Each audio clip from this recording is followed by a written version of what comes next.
Matthew 9:23. Kai elthon ha Jesus eisthein oikian tu arkantas, kai idon tus aletas, kai ton aklon thorubumenon.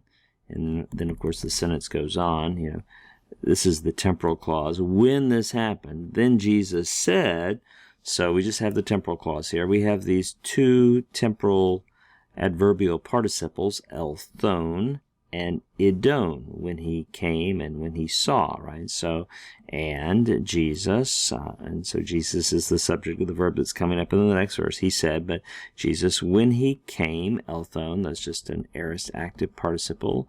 It's nominative masculine singular. It's building on the second aorist form of erkomai.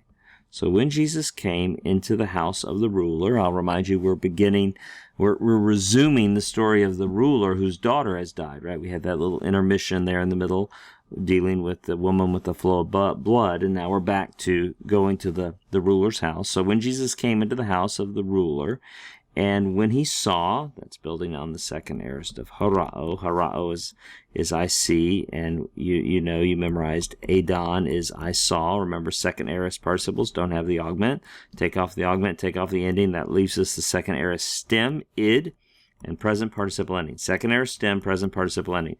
So that's the second aorist active participle, nominative masculine singular. Why are these participles nominative masculine singular? Because they're telling us about what the nominative masculine singular person Jesus is doing.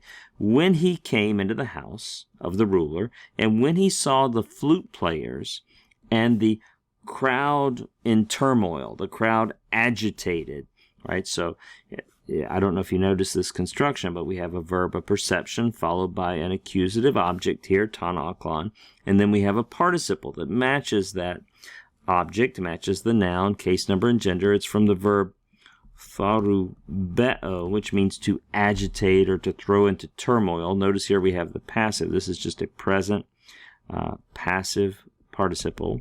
It's accusative masculine singular to tell us about this accusative masculine singular crowd. I would call it a supplementary participle. Some people would call it a predicate participle. Some people would call it the complement and an object complement construction. But it's quite clear. It's just telling us Jesus doesn't just see a crowd, but he sees a crowd agitated or in turmoil, right? So this is telling us something about this crowd.